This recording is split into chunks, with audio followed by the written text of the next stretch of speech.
Sarge, this ticket doesn't just give me a seat. It also gives me the right, no, the duty to make a complete ass of myself. But as for me, I'm off to battle aliens on a faraway planet. Hello, operator. Give me the number for 911. Who sent you here? Can't talk, little man? Bet can't play none either. I could pull a better cartoon out of my ass. Hey, whoa! Wasn't that great, kid? Oh, bitch. Kill my boss. Do I dare live out the American dream? Overload. Pleasure overload. Uh-oh. 2 independent thought alarms in one day. Good morning, woodchicks and patriots. Welcome to the Just Jim Show, another version of the Just Jim Show, originating in the bunker at Lake Wish I Be Gone, where nothing works, nothing is good. The village idiots are running loose. And you know what I'm talking about. All you have to do is look at the headlines. Article after article after article. It just keeps getting better. What do we got today? We are on Wednesday, August 18th, 2021. And as everybody's talking about, Afghanistan is in the news. I guess I can do nothing but talk about it. Among other things, we have some other things coming up that I think are related to Afghanistan. But I think the funniest thing, the oxymoron, as it were, about Afghanistan is the Taliban bonds. They've agreed to allow safe passage from Afghanistan for civilians struggling to join a U.S.-directed airlift from the capital, right out of the AP newswire, of course.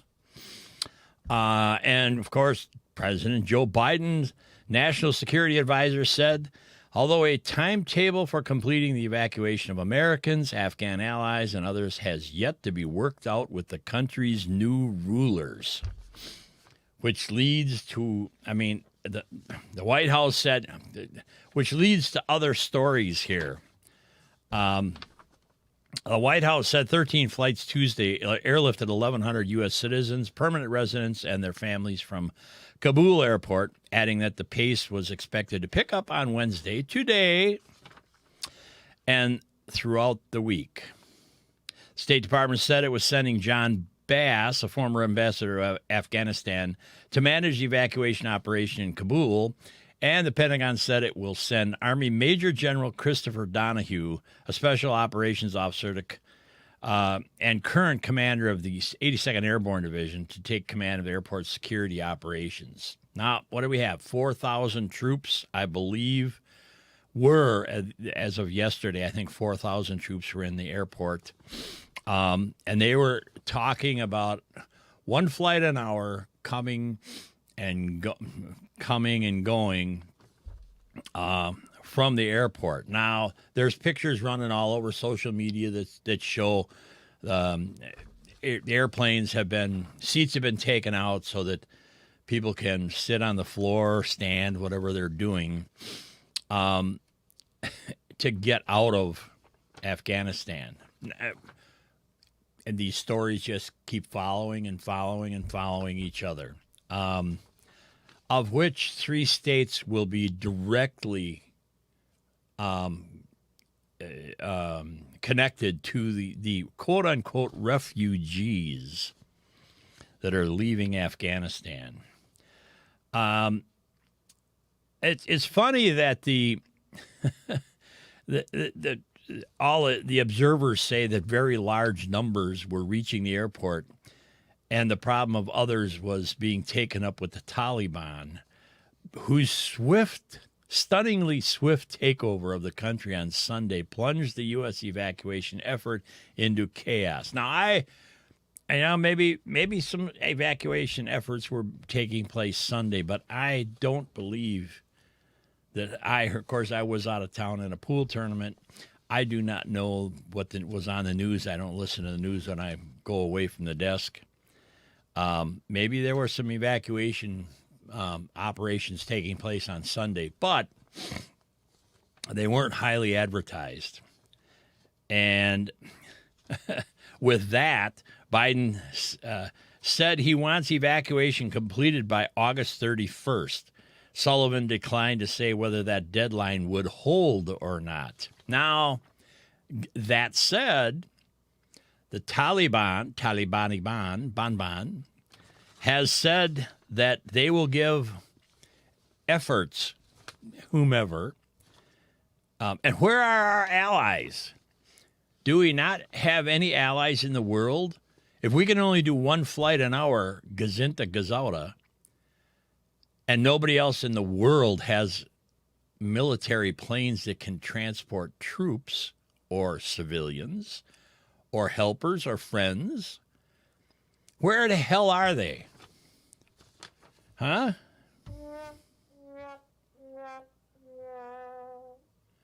I'm thinking they're standing on the sidelines laughing their patooties off at us. And I can't buy that they don't have people there. But at the same time, I really do have to wonder, and you have to ask that question, where are our allies? We have allies supposedly all over the world. Italy, Britain, hell, almost any one of them should be helping us get our people and others out of that country, if in fact they're vetted. Another conversation. But the Taliban bonds have said they're only going to give us till 9/11 to complete whatever operations we see fit to complete in evacuation efforts. Now, I'm going to say, why 9/11? Is there a matter of convenience? Or is that just a date they pulled right out of the air and dropped on the press? They got these brand new, well, not brand new, but they got shiny new microphones and supposedly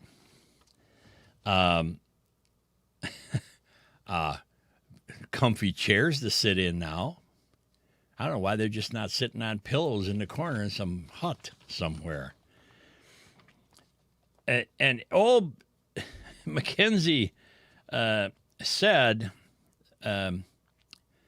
General Frank Mackenzi, head of the U.S. Central Command and overall commander of U.S. troops in Kabul, said, quote unquote, I cautioned them against interference in our evacuation and made it clear to them that any attack would be met with overwhelming force in the defense of our forces. The protection of U.S. citizens and our partners is my highest priority, and we will take all necessary action to ensure a safe, efficient withdrawal. I'm all on that. I am 100% in. And I'll take the moment right now to say thank you to each and every person who served in Afghanistan, in the Middle East. The suits have shoved it directly up your asses. There's a quarter for the swear jar. You have served with honor in what was supposed to have been a clear and concise mission. Not. And the suits have turned on you yet again. My heart goes out to you, brothers and sisters. Anyway, so whether or not the Biden administration recognized the Taliban as legitimate rulers of Afghanistan, Sullivan said it was too soon to say, and that the Taliban's record of adhering to international human rights standards has not been very good. You get that? But we've got a new leaf now. They've turned over a new leaf. They're swearing that they're going to, another article they just continue to pile out of many different offices with many different spokespeople that you haven't seen in how long. Because JB, I don't know where the hell he is. I really don't know. He came up and the buck stops here, this, that, and the other thing. But I got it from the other administration. he's going to take responsibility, but I got it from another administration. And we all know who the hell that is, right? Oh. Everything that guy just said is bullshit. Yeah. I wonder if that's true or not. Kirby said, they're talking about pulling 4,000. Taylor said that more than 4,000 U.S. troops are now at the airport.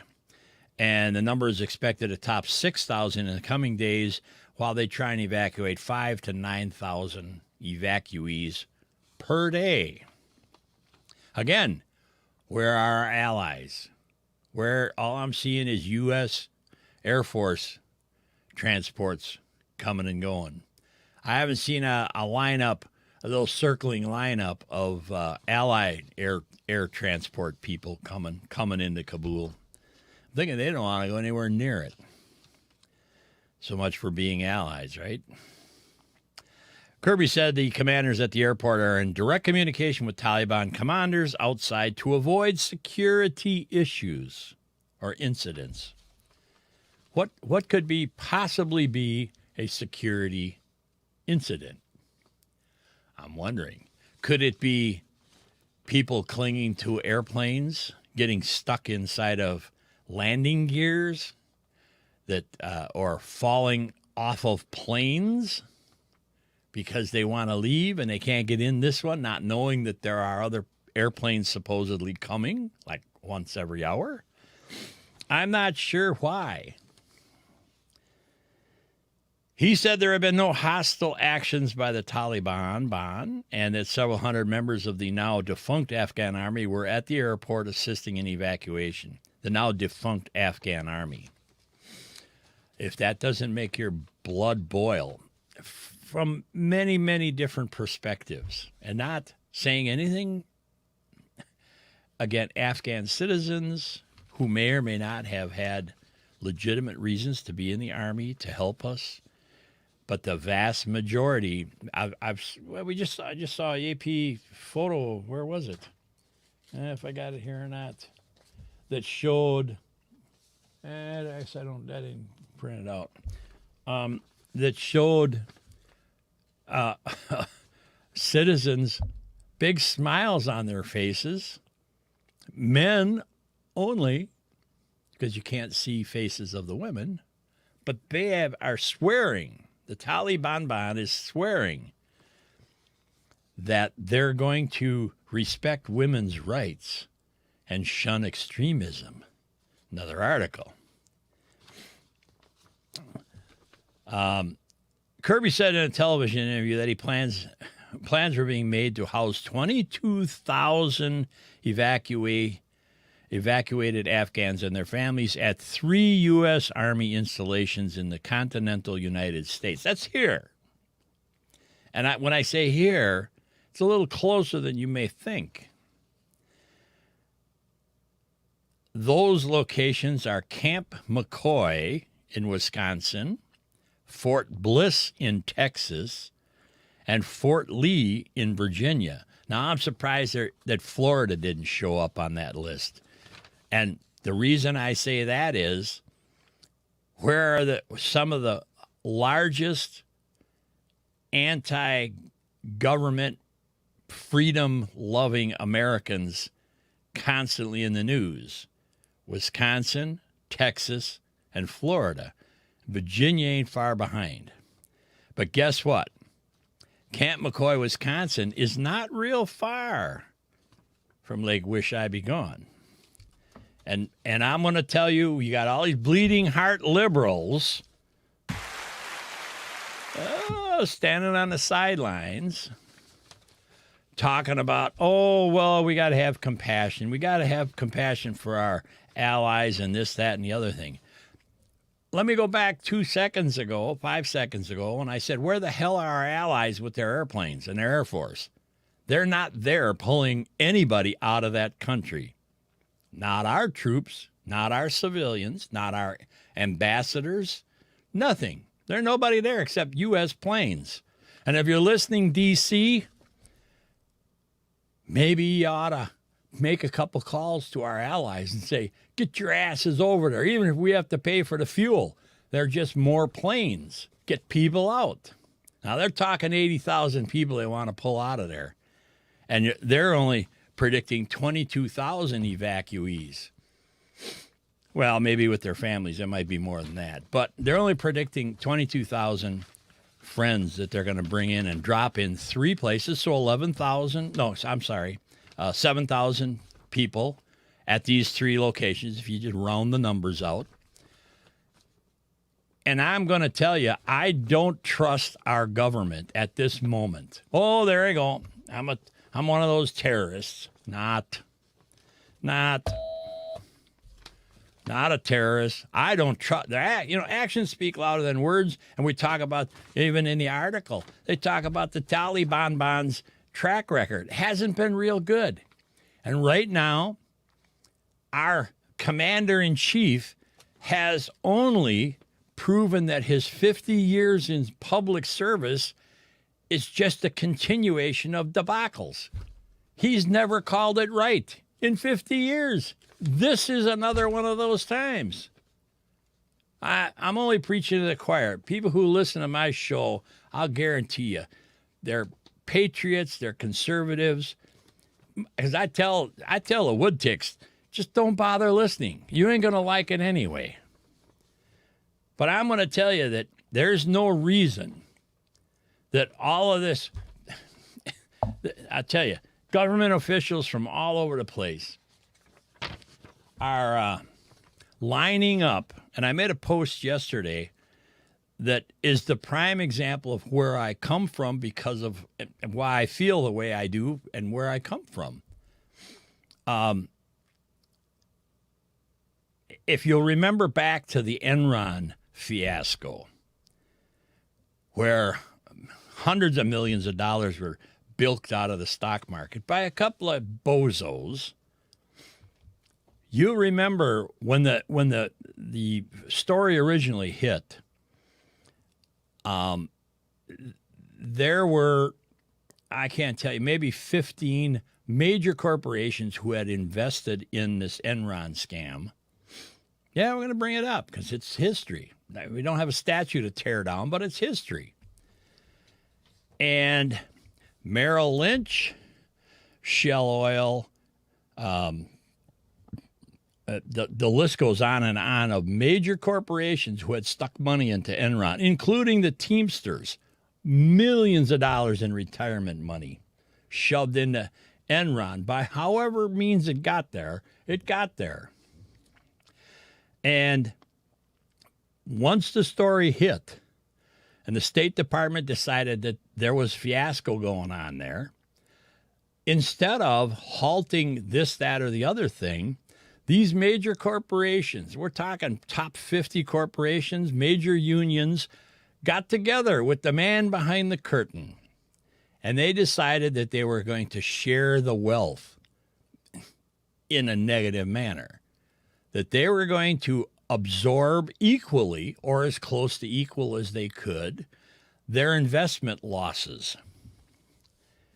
And the percentages were shifted behind the scenes so that no one came out this huge loser, which would have probably put 1 or 2 corporations under the walking mat.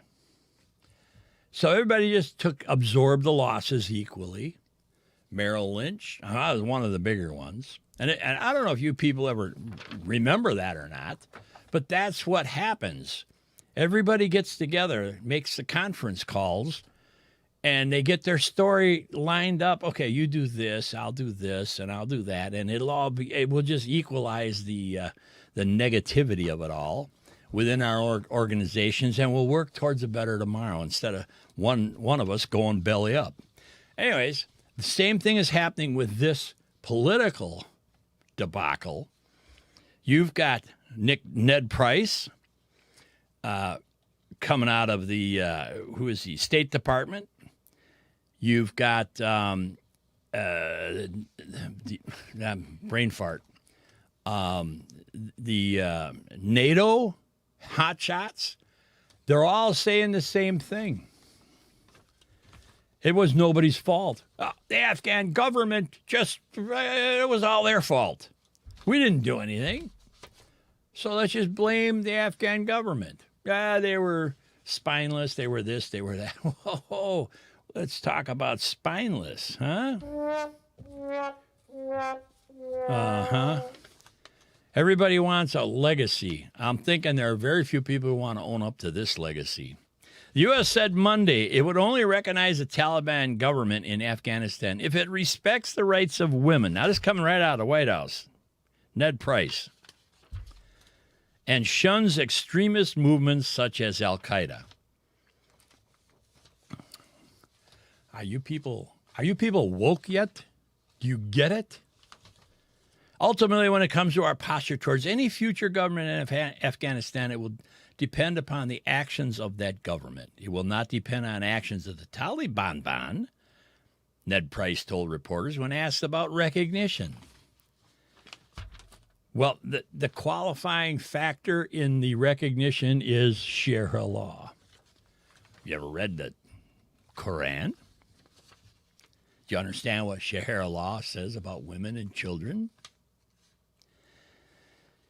A future Afghan government that upholds basic rights of its people, that doesn't harbor terrorists, and that protects the basic rights of its people, including the basic fundamental rights of half of its population, its women and girls, that is a government we would be able to work with. Let's see, 20 years later, we'll be able to work with them? Are you connecting the dots here at all? Do you even see the dots? He said a U.S. negotiator in Afghan remained in the Taliban's diplomatic base of Qatar, and that U.S. officials have been in talks with the militants in the Gulf state. So that means while this whole fiasco is going on, they got bodies sitting over in Qatar talking to the guys marching down the road. And I'll tell you one thing that's not there is the Chinese. Understand that they are waiting and will probably be the first to recognize this new regime. Let's call it a regime because it's not necessarily going to be a government as we understand it as Americans. The Taliban on Sunday took over Kabul, which with surprising ease. They just marched in, they walked in, they didn't have to do anything. Overthrowing a government. Wait a minute. Let's see. I don't remember seeing any pictures, any AP wires or UP wires pictures that showed anything like January 6th. Let me think about this for just a second. There we have pictures of people climbing walls, having flags, Trump flags, and all this other stuff. That was the day that we almost lost democracy, according to some. But these guys just walk. Wait a minute. They didn't even have to walk in. They got in our Humvees that we left there, and they drove in. And this is the Taliban took over, overthrowing government backed by a 2-decade military involvement that Joe Biden has ended. That's the claim to fame right now. Joe Biden ended it. Yes. But he states we will redeploy forces in Afghanistan to combat terrorism if necessary. Hey, I did not stay up and write this one or make it up. Nope, did not. Anyways, with that, hey, if you listen to the show, you got to like and subscribe to the show. Yep. And if you like what you're hearing in any way, shape, or form, see this? One of my exclusives. What part of no don't you understand? There you are. There's a merchandise QR code up there. Here's some of the things that we offer. You can start your day off right. There it is. What part of no don't you understand? Mouse pads, if you got to wear a face mask, there are a lot of, let me come back here to the camera. There are a lot of places that are starting to require face masks. I'm telling you, why don't you pick up a Just Jim Show face mask? It's right up there, 1 o'clock on the circle. Let people know you listen to what we have to say. And we'll talk about stuff that, everybody's talking about this, so I can't claim that I'm talking about stuff. But I do have stuff coming up in the next 35 minutes that nobody else is talking about. They're all worried. It's not Afghan, blah, blah, blah, blah, blah. Tired of it. I have my morning coffee, too.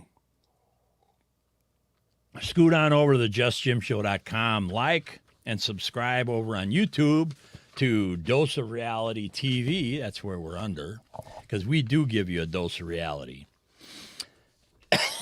Not COVID. Yeah. I'll be back. You can't keep the Democrats out of the White House forever. And when they get in, I'm back on the street with all my criminal buddies. There you have it. Afghan updates evacuations continue from Kabul. Joe Biden retreated to Camp David following an address on Afghanistan. Yeah. Chaos has enveloped Kabul after Afghan president fled the country over the weekend, and the Taliban seized control of the presidential palace there, all but ending America's 20-year campaign as it began under Taliban rule. As the crisis intensifies... Wait a minute, where am I here? No, that ain't right. Hit the wrong button. Let me see, what do I got here? What else can we use here? Yeah. There we go. As the crisis intensifies, with images from Kabul showing Afghans storming the airport tarmac and climbing onto military planes after the U.S. assumed control of the airport. We assumed control. I'm thinking they just didn't bother going there, figuring to get us out of the country. President Joe Biden had cut his time at Camp David short and headed back to the White House to address the nation Monday afternoon. The Pentagon said 6,000 troops would soon be in the country's capital as the military races to evacuate diplomats and civilians from an increasingly chaotic Kabul. Despite criticism, the Biden administration is sticking by its decision to withdraw troops. You know, what else are you going to do? Carpet bomb them? Yeah, I'm thinking maybe you should do that, but hey, that's just me.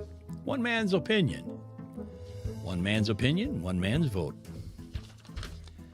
Anyway, despite criticism, the Biden administration is sticking to its decision to withdraw troops from the country by August 31st, ending America's longest war. Hang on, I got to stop this. I have to stop this madness. Now, this is how the English language is mutilated. By ending America's longest war. You awake people understand what a war is? Congress declares it, not a military encounter or incursion. That's not a war. We just have been so numbed down by the misuse. We're talking about misinformation on the social networks in America, not COVID, that this stuff gets spewed out day after day after day, and we as American people start to believe it. It isn't a war. It wasn't a war. We lost God knows how many lives. It wasn't a war. We didn't declare war. If we ever declared war, it boggles my mind as to what might happen. I think about this. The Vietnam War was not a war. The Korean War was not a war. The Desert Storm was not a war. We just flippantly use words that are convenient. Like I said last week on last week's show, Americans don't listen. We don't listen to each other. We don't absorb what's being told or shoved at us. We just don't. This is a prime example. And this will hit, you name a news station and one of the major networks that doesn't use this language. Because I'm telling you, I got to look right here where this is from. It might be Sky News. No, ABC News. Okay, so this is the teleprompter script that's being read across America. It is not a war, was not a war. And I think Americans need to wake up and call a spade a spade. That is not racist. Don't get me in that conversation. A spade is a spade is a spade is a spade, as is the ace. It is what it is. Here are some key development. All times are east side of the country, that way, the liberal side. Taliban's co-founder returns to the country. Pentagon says focus is squarely on Kabul airport. That's probably all they could control at this stage of the game. Taliban declares amnesty, urges women to join government. Now, that in and of itself is public relations bull. You know as well as I do their definition of what women's rights are. And if you're going to join the government, what are you going to be? They're going to make a bunch of secretaries? You can't speak unless you're asked. I don't know what else to say. Former Afghan interpreters for U.S. speak out. It's a nightmare. Oh, and this morning I heard on the news, whatever that is, that there was a tweet that came out. I think I heard it on Pat Gray's show. That a tweet came out, a person that knew an interpreter personally had been beheaded, arms were cut off, hung in a public square. So it's a nightmare. I don't know that we really have an understanding of what's going on over there, because will the news actually show it? Because it will hurt, or the administration is saying, oh, no, you can't talk about that. You can't show that. We have to be kind to these people. We have to bring them into our country, and we won't vet them until they're here. How many nasal swabs will be shoved up their noses before they make it to these military camps? I'm going to bet you nothing is done until they get to these camps. Prove me wrong, boys and girls. Time to wake up. Smell the dirty laundry. Details about C-17 flight mobbed by thousands at Kabul airport. And that we've all seen it. It's common footage. It's out there. I'm surprised it got out of there, because that was a social media network feed. Somebody's cell phone or whatever it was. U.S. resumes air operations at Kabul airport. So Sunday this was yesterday, I believe. Yeah, this was yesterday's story. So it's from Sunday to yesterday, which was Tuesday. There apparently wasn't any air traffic come or going out of Kabul. Biden defends withdrawal of troops. I stand squarely behind my decision. Do you ever notice how he stands behind something? I was hunting once in Montana. It's funny now, but and it's one of those, dummy me. We were going into a cave. We knew there were bear in there, or should have been hibernating or close to waking up hibernating bear. And at that, what was that? Probably 40, maybe 50, 45 years ago. Oh, yeah, I'll go in first. Oh, no, the guys that I was with, they go, well, we're right behind you. And I'm like, and this is I'm talking a little tunnel I'm going into. Of course, where a bear would hibernate. They wouldn't hibernate in a big one. Excuse me, not COVID. And after about halfway in, I hear my partner's chuckling behind me. I don't know, what's so funny? Well, and then it dawned on me that I'm volunteering to go in first, and they're behind me, and the exit's that away. Oh, God. Yay. Yeah. The president always stands behind something. Oh, man. Oh, Lordy. On with the story, I guess. He led by the Taliban negotiating team in talks with the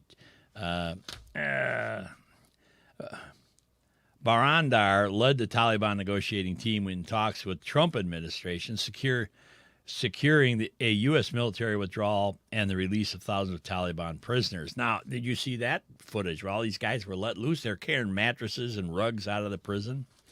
And anyways, longtime goals of the group. He remains sanctioned by the U.S. and United Nations as a terrorist, although he was granted a waiver after being released from a Pakistan prison to travel to Doha, Qatar, and participate in negotiations with the U.S. Isn't that funny how these people are sitting in prison for 10 years, all of a sudden they get released, and they're going to probably fly them to the negotiating table, and all of a sudden they're back. We're talking to them. I don't get it. As a businessman for 42 years, if I'm going to put somebody out of business or attempt to, even a contract negotiation, if I want a contract, I'm going to go after it. Damn the torpedoes. I'm not going to entertain lovey-dovey relationships with my competitors. Not happening. This afternoon, a high-level delegation from the Islamic Emirate of Afghanistan is the new name now. It's not just Afghanistan.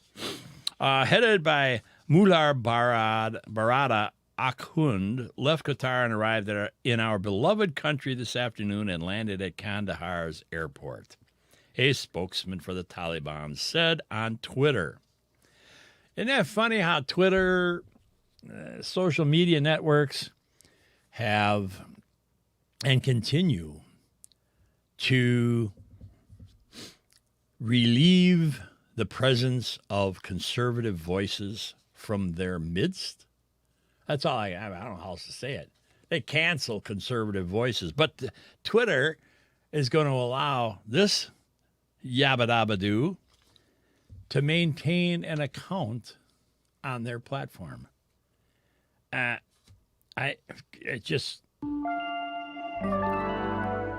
just doesn't make any sense. Seizing control of the country after the Afghanistan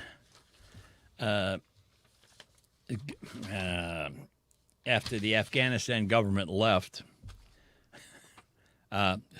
Like Biden, Stoltenberg said NATO never intended to stay in Afghanistan forever and pointed out the failure of the Afghan leadership. I just talked to you about that. Here he is, NATO.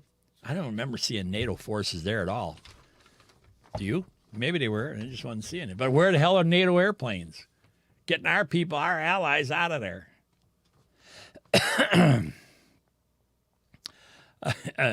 Forever, and pointed out that the failure of Afghan leadership for leading to the unfolding of humanitarian crisis. Despite our considerable investment and sacrifice over 2 decades, the collapse was swift and sudden, he said. There are many lessons to be learned. Does this story with Enron ring true right here, right now on this? If it doesn't, you really need to examine where and what it is that you think you as an American citizen are about and what we as a country are doing, or should I say not doing, not living up to the principles of our founding fathers. And now what will happen, like it has happened time immemorial, where the TV cameras go, the bleeding hearts will follow. And we're about to get 30,000 people that are not vetted. And I'm sorry, you reporters that say we have to support them. I do agree. But the process by which we need to support our allies is absolutely non-existent.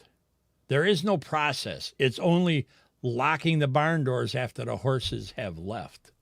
That's in an emergency, a humanitarian crisis. What happens? You act and then you counteract, or you react to your action. And that's what is going on right here, right now. We're about, between the southern borders that are what? Are they even there anymore? I don't have a clue. Not at the rate people are walking across the river. And now, I'm beside myself. I got to take a break. I'll be right back. We got about another 20 minutes to talk stuff about, and here we go.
Well, here I gotta go back on the wrong camera. There we go. We'll go over there. Kind of pasty today.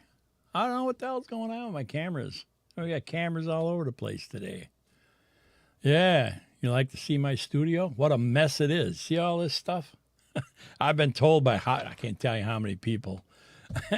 I've been told by how many people. Excuse me. Got a frog in my throat. It's not COVID. I need to clean the studio up. Yeah, right. We'll see how that works out. Where I was, before I took a break, I was telling, if you want to advertise, please drop us a note. Love to have you come on board, support the show. We talk about we stopped at the southern borders down there. And it was probably a really good place to stop. Because now, this was a story, I don't remember when it came out. I think I just got it. I got a release from the NRA. Oh, no, the NRA. Mexico sues U.S. gunmakers in unprecedented attempt to stop weapons crossing the border. Hello? Did you just hear that? Mexico sues U.S. gunmakers. It's the new way. Sue a gunmaker. Blah, blah, blah. You got Mexico is seeking up to $10 billion in damages in a Massachusetts lawsuit. U.S.-made weapons used in cartel battles and attacks on civilians. I can't make it up. I'm telling you, I do not sit up at night and make this crap up. This is, by the way, I forgot to get the disclaimer. I got to put that in the show open. This is not a kid-friendly show. There are times I get involved, emotional. Excuse me.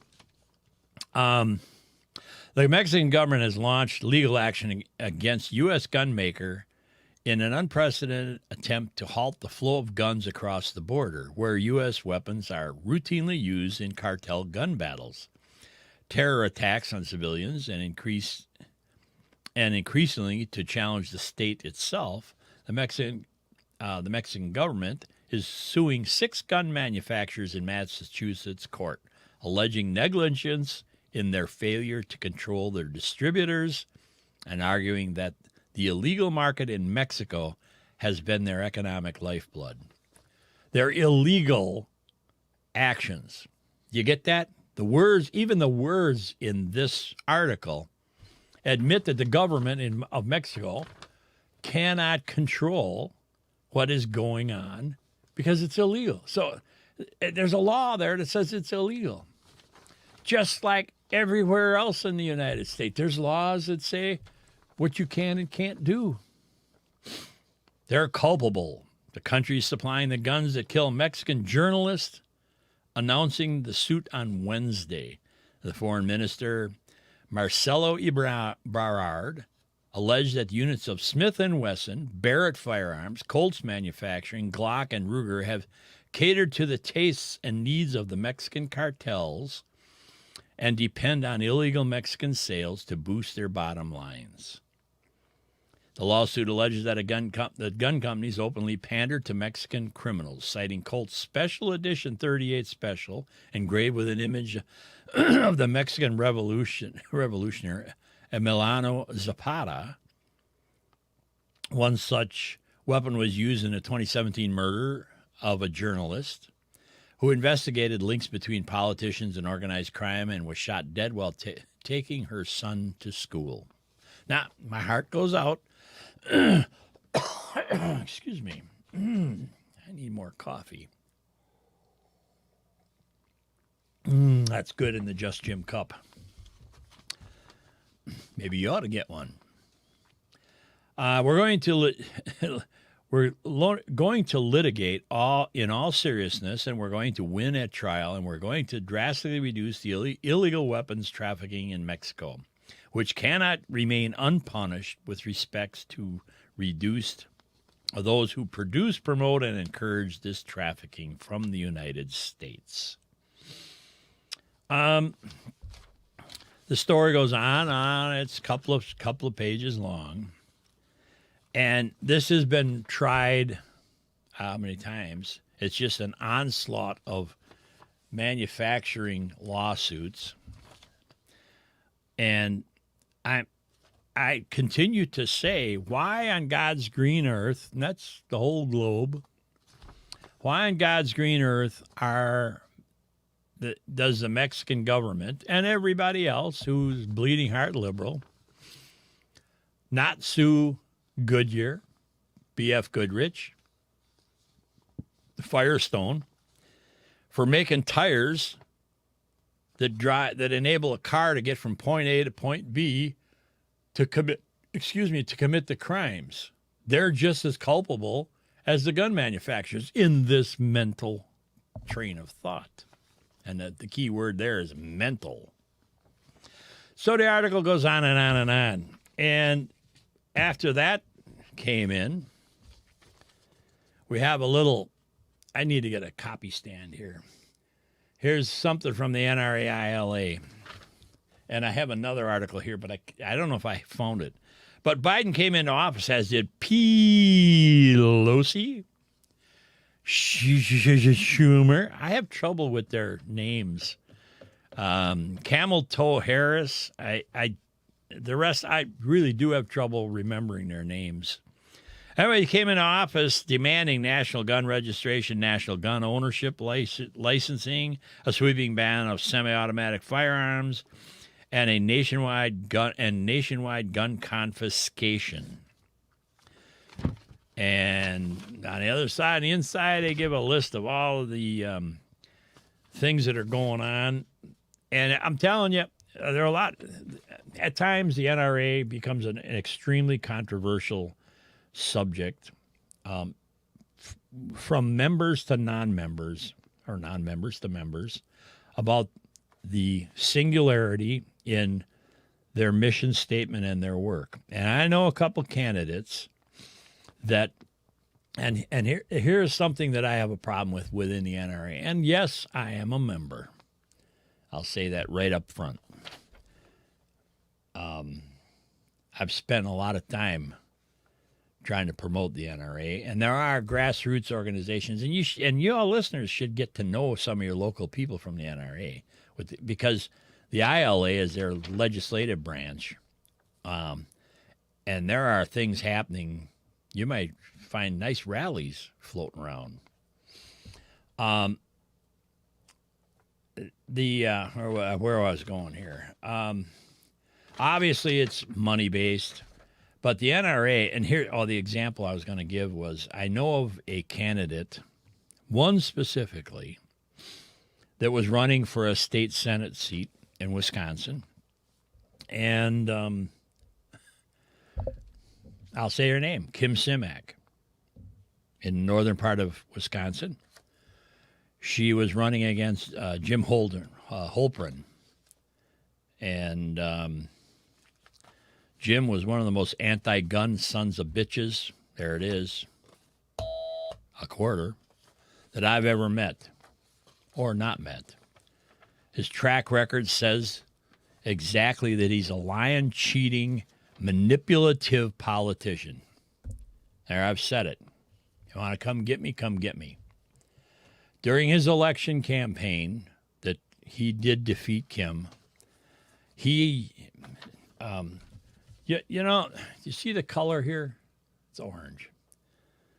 He had the audacity to print orange election campaign signs, and the only people that print orange signs are candidates that are backed by the NRA, unless you're a guy like him.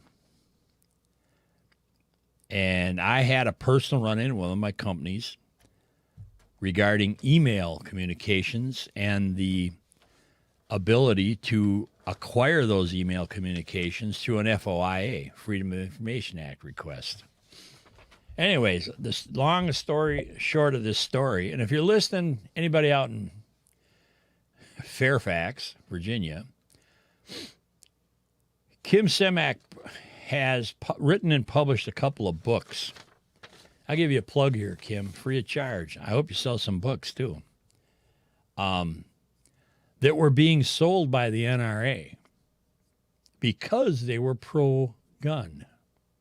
And they talked about youth and the proper use of guns and being taught by elder family members about the aspects of guns and their usage, correct usage, safe usage.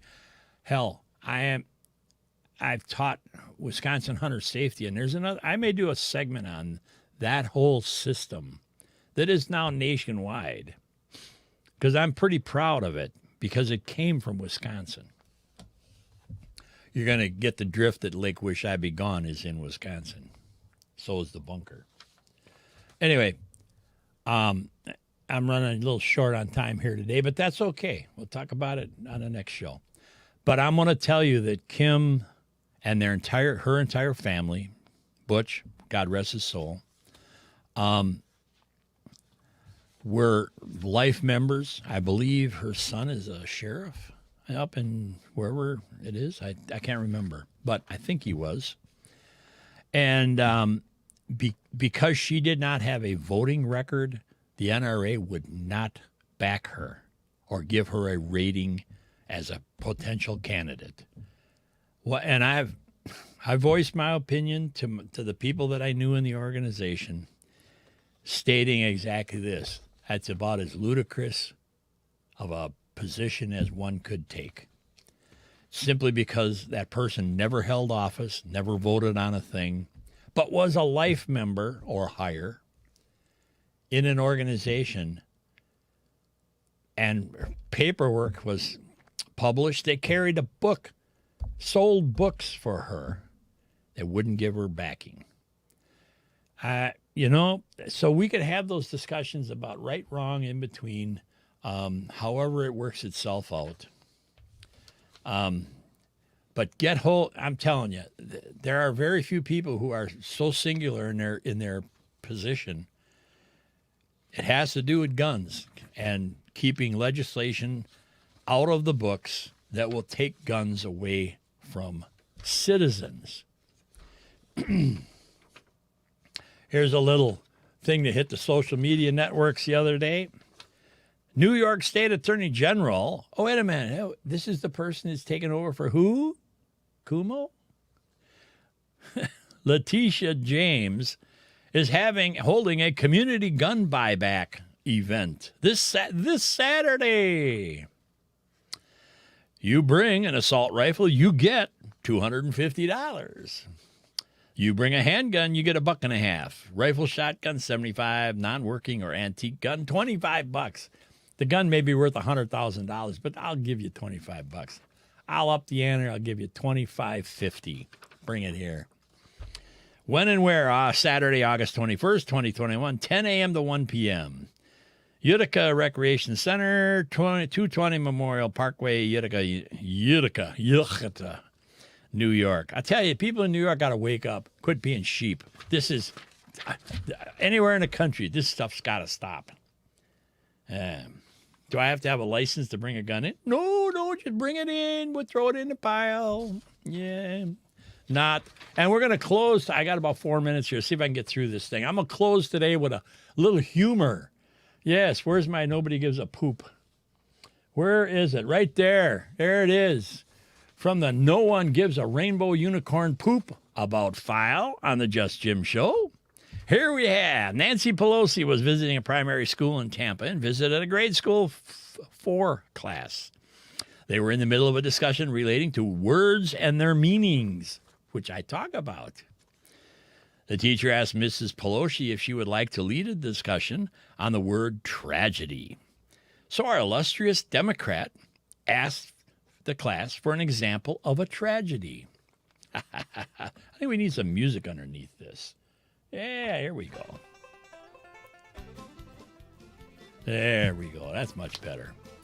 One little boy stood up and offered, if my best friend who lives on a farm is playing in a field and a tractor runs him over and kills him, would that be a tragedy? No, said Pelosi. That would be an accident. A little girl raised her hand. If a school bus carrying 50 children drove off a cliff, killing everyone, would that be a tragedy? And Pelosi goes, I'm afraid not. That's what we would call a great loss. The room went silent. No other child volunteered. Pelosi searched the room.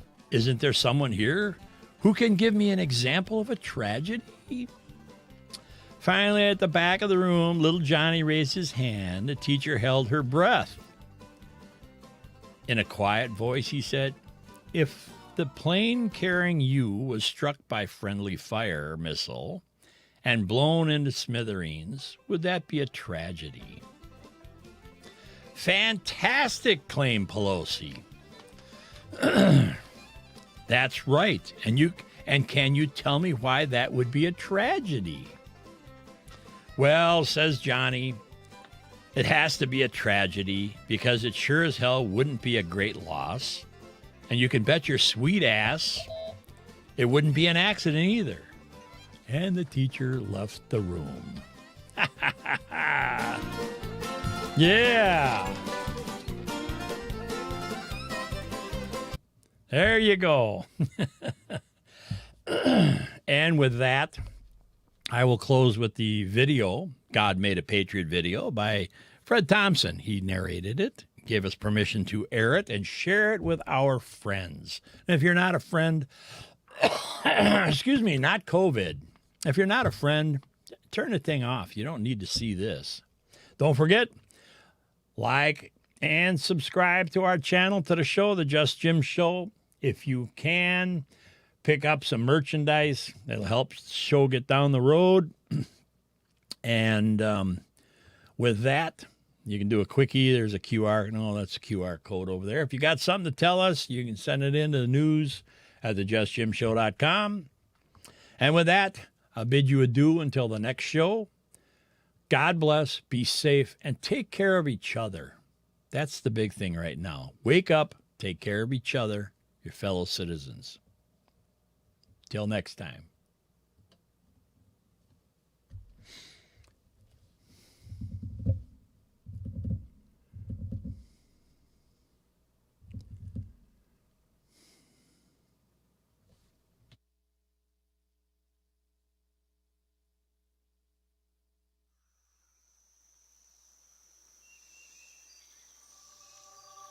And on the 8th day, God looked down on his planned paradise and said, I need a defender. So God made a patriot. God said, I need somebody willing to sacrifice everything, his fortune, his sacred honor, even his life, for liberty and something called inalienable rights that he cannot see but knows he cannot live without. So God made a patriot. God said, I need somebody willing to ride a horse through sleepy towns in the dark of night, sounding the alarm, entreating neighbors to take up arms against an overwhelming force of wicked tyranny. So God made a patriot. God said, I need someone who, even after crushing defeats, rises up and stands tall. Someone who hears the clarion call that these are the times that try men's souls and does not shrink from the trial. Someone who will cross a frozen river in the dead of winter, when all logic and reason says turn back, abandon hope. So God made a patriot. Then God said, I need a man who knows of the rise and fall of great nations, who knows of human nature and the corrupting influence of power and the fragility of liberty. I need this man, along with his like-minded brethren, to write an enduring constitution. So God made a patriot. God said, I need a person, one person, who's willing to do whatever it takes, even write a book to confront injustice and spark a movement that would tear apart a people so that chains will rightfully be shattered and a blessed union eventually emerge. So God made a patriot. And God said, I need someone who, with the love of family and for the love of country, will cross a vast ocean and storm a heavily fortified beach. And, if he survives, charge through 200 yards of bullets and blood across that merciless beach. And if he survives, scale the towering cliffs. And if he survives, begin the long march to free a continent. And if he survives, return home and, with the same resolute determination, rebuild a nation, and someday be called the greatest generation. So God made a patriot. And God said, I need someone who will, without thought of self, invest in schools and scouts and church and community, so that the proposition that all men are created equal remains a beacon to enlighten the world, and that such a beacon shall not perish from the earth. So God made a patriot. And God said, I need someone who will have the courage to not give up her seat on a bus and thus force a nation to confront its deepest divisions and heal the wounds and pursue the dream that inspires all hearts. So God made a patriot. And God said, I need someone strong enough to stand against any enemy, foreign or domestic, that would try to steal the freedom so dearly defended, the rights so righteously upheld, yet gentle enough to help a small child carry a star-spangled flag in a hometown parade. So God made a patriot. Then God said, I need a man who will speak the truth to his own leaders, that in order to preserve our great nation, we will not sacrifice the well-being of future generations for the sake of our own. Someone who will tirelessly toil day upon night, no matter the setback, no thought of surrender. Someone who will prayerfully rise every morning to climb the wall as a defender, duly endowed with the honored gift of generations before, while offering a solemn promise to generations ahead. A defender who will ensure that the way of truth and the torch of liberty remain forever lit in this shining city on a hill. So God made a patriot.